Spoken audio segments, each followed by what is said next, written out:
My gut was screaming at me, screaming, you don't want this.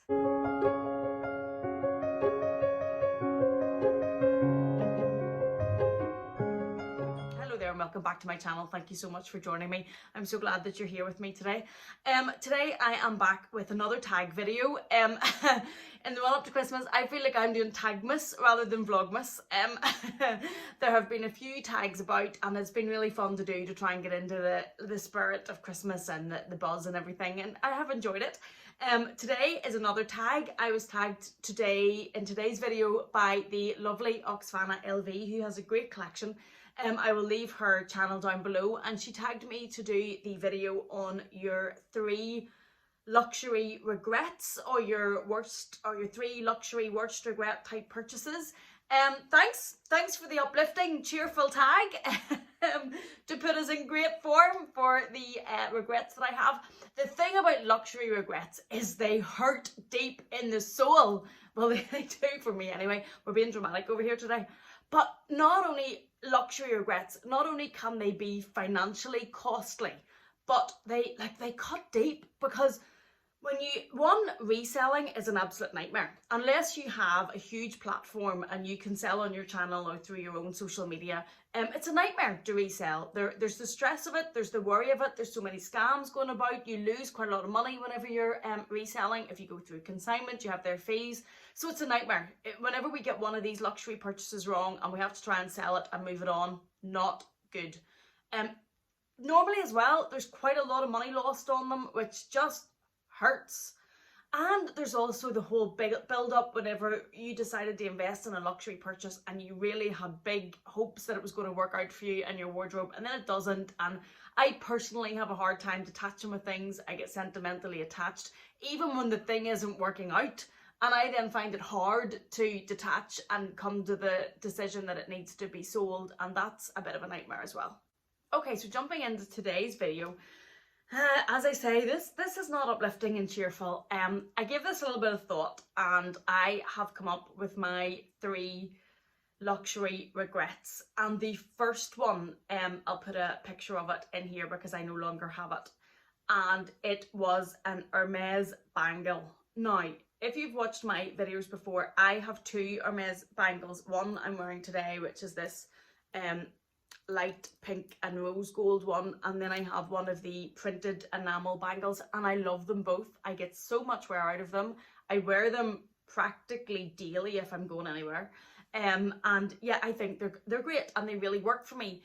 The reason that this one was a regret, and there's a real lesson for me to be learned here, I had been in Manchester, I think, with my husband, and I was a good bit younger than I am now. I have learnt a few lessons along the way. I have made a few mistakes like this one and learnt from them. I was earlier on my luxury journey. I was only really starting, and there was a lot still to be learned. And my husband had told me that it was coming up to Christmas and we were in Manchester, and that he would buy me something in one of the luxury stores for Christmas.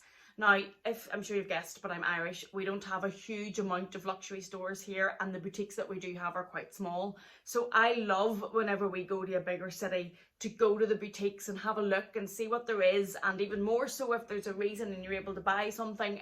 I just love it, and then it mixes in with the sentimentality because it's then attached to those memories. But skipping past that, so whenever he said this, I was obsessed with getting something this day, and I knew that I wanted an printed enamel bracelet from Hermes. I had wanted one for quite a while, and I now actually have this one, which I love. And if you look at the prints on this bangle, this is the idea that I wanted. This is what I had in my head. I had actually seen one at the airport a year or so before, and I had wanted it then. We didn't have the money for it then, and that was what was in my head, and that's what I was looking for, this type of idea. But I was obsessed, and they didn't have that type of idea. They didn't have the bracelet that I wanted. They didn't have what I was looking for, but I had it in my head that he had offered to buy this for me and that I was getting one. I had it in my head that I was finding a bracelet in Hermes that I was going to have for Christmas because I really wanted one, and I didn't have either of these two at the time. And I ended up buying, or he ended up buying me this one that I put somewhere, or have put somewhere. And it was, rather than being one of these two, which has the push closure for this one, or the H closure on this one, it was the round bangle. And if you've bought these, they're all different, slightly different shapes, and the bangle is more round. It obviously doesn't have the closure, it's one piece, and the sizing is different. And the sizing of the bangle does not work for me, but I had to have it anyway. So I couldn't find the one that I wanted, came across the one that we actually bought, which was a deep midnight blue colour in a exotic skin, and it was a one-piece bangle. It was stunning, but it was too big. It was too big. The small size in that shape of the bangle for Hermes for me is too small. The big size, the next size, is too big. But I let myself be convinced that it would work. The sales assistant, who was obviously being a sales assistant, was all, oh, because obviously tourists, obviously not, you know, normal Hermes shoppers. And she was, oh no, that's perfect. Like, it was up here and came down. I could take it over my hand without taking it off. It was obviously too big. But I had it in my head I wanted one. So I let myself be convinced, and we bought this, and I got this for Christmas.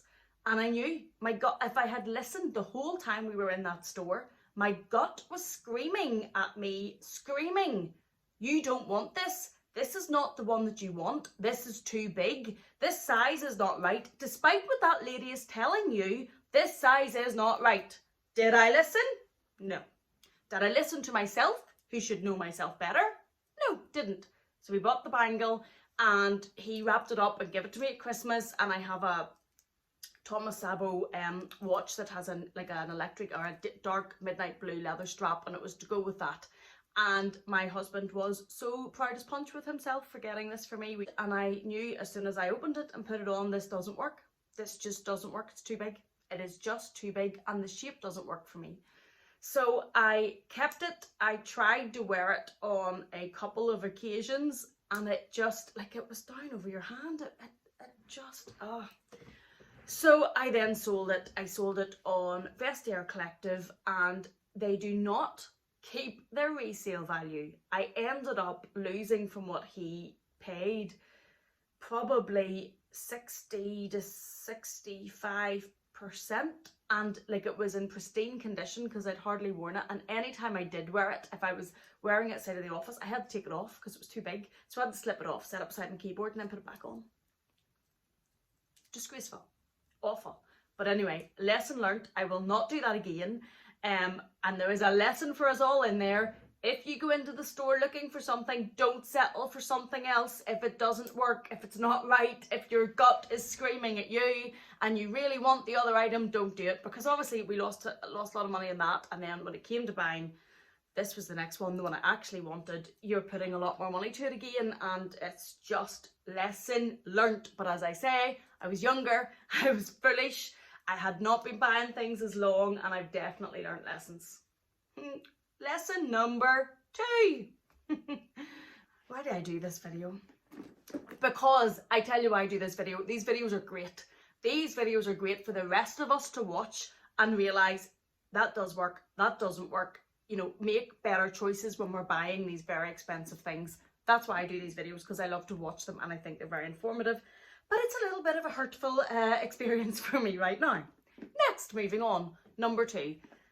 This is the Brea in the PM size. Now, this is in the beautiful Indian rose colour. This is the PM, which is the smaller. I really like this. I love the colour. I have said before, this is one of my least used bags. And this is one of my least used bags because this is quite big and boxy. It's not even boxy, but for me, this is quite big and bulky as a bag to wear on a daily basis if it's not my work Neverfull, because Mama favours mini bags, and I like to wear mini bags that sit across body, sit quite neat and are easy to wear. This one is just that little bit bigger. But I had in my head, there's a theme that I wanted the Brea in the MM size, which you don't see that much of this one about, this PM. You would see a lot more of the Brea in the MM size, and I'll put a picture in of the one that I had. And if you see that bag, you'll probably recognize it. It's like this shape, but it's bigger. Only around the top is vachetta leather. The handles, I think, are vachetta. And it is just a bigger bag. Now, if you have, it's a beautiful bag. It's a stunning bag. So when I seen it and seen it in the color that I have a weakness for, I just really, really wanted it. And we were in San Francisco. Again, then it's problematic to sell because I attach all those memories with it. But we were in San Francisco and I specifically went in and asked for that bag because I had it in my head, that is the bag that I wanted. And I tried it on and it was big. I knew it was too big. I bought the extra crossbody strap for it, which was an extra maybe $300 at the time. And I put it on crossbody, and yes, of course it went crossbody because it had the crossbody strap, but it was huge. Crossbody, it was big. It sat out on me. I'm only 5'1", and at the time that I bought it, I wasn't losing the weight that I've since put on, so I was a lot smaller and 5'1", and it just looked very, very big and bulky. But I had it in my head that I wanted it, and I didn't take into account at all how I would wear it. Would I wear it? Did it suit my frame? Did it suit my shape? Was it a beautiful bag to look at but didn't actually work for me? But I hadn't learnt all those lessons yet. And I have done a video quite a while ago on deal breakers, and I now have learnt lessons, but at the time I hadn't. And anyway, we bought it. And it was beautiful, and it came home, and it's a great bag if you can use it. It's beautiful, but it just didn't work on me. And when we came home, I used it once. I can remember the time that I used it. We were going to look at a bathroom of all exotic, wonderful, exciting things. I had it on for about an hour. It looked far too big, far too dressy. I didn't even take the stickers off it. I literally wore that bag for about an hour and then I listed it for sale. But it sat for ages first because Sentimental Sally here attached all the memories to it of being in San Francisco and buying it in San Francisco. And therefore I didn't want to let it go, even though it was as obvious as the nose in your face that it didn't work for me. Oh, so it sat on the shelf for ages, and then I eventually got myself around to thinking, this just doesn't work. You need to detach from this bag and sell it. So I listed it in Vestiaire Collective. It sold, luckily, the very first night that it was listed, but it sold at a really reduced price. So the price that I sold it for, because they at the time were saying, no, we won't accept that price, it's too high. So they came back and said the maximum price they would list it for sale. I don't know if they still do that. But they came back with a figure which I can remember in my head was £950. The bag cost way more than £950. And then whenever you sold it at the price, Vestiaire Collective take their commission, which is nearly a quarter. Talk about a costly lesson. I lost a lot of money on that bag. Coloured bags, especially the Vernay leather, and if you don't get a colour that is sought after, you will generally lose more money selling coloured bags because you have to wait for the person that is looking for that colour. And generally on the resale market, there won't be as many people looking for a specific colour than there would if it was a neutral. Now you get the odd exception, like on this one behind me, this rose gold mini from Chanel is very, very sought after, but I suppose that's still a neutral. And there's an emerald green that's very sought after, but that's when there's a colour that takes off. Generally you will lose more money on colours, and I lost a lot of money on that, and it was a really, really costly lesson. So that is luxury regret number 2. Luxury regret number 3. Hello, my name is Sentimental Sally and I am addicted to colour. Really? Shock. So I knew this would go and be a hard video to film. Now I feel like I'm like beating on myself. So anyway, I had been on Net-a-Porter's website and I came across a pair of Gucci espadrilles. I will put a picture in. They were stunning. They were quite like this Teddy Blake bag. They were quite like this colour. Well, we all know I have an addiction to bright colours, and there are times I'm trying to get better, but if I see something and love the colour and see the colour and I'm drawn to the colour, I will buy it without even thinking through, is this going to work? Is this a purchase? Take the colour aside, is the actual purchase going to work? Oh, Saw the wedges and they were about 25 foot high. Slight exaggeration, but they were very, very high. They had a platform and a wedge. I'll put a picture in because I know there was a picture on my Instagram when I had them on in the house, trying them on for a pretty picture. And they just, I could hardly walk in them. They tied round your ankle. They were like a nubuck suede type material, and they were this beautiful orange with then like a raffia black and neutral sole and platform. They were stunning, but they were so high I couldn't walk in them. I couldn't walk in them before I had children that I have to run up the street after whenever they decide to dart off after their dinner. I certainly couldn't walk in them after. And they only tied around your ankles, so they weren't even held on that securely. So they were just beautiful to look at, but so impractical for me. And I think from memory, outside of this house, I wore them once.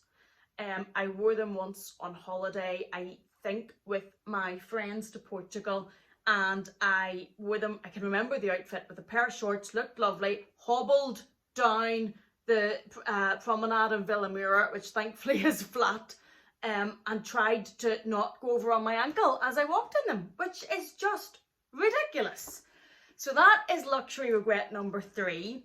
Again, eventually decided to let them go, and it took me a while to decide to let them go because I was so attached to the colour. I know, the colour was so fabulous that I was like, oh, but look at the colour.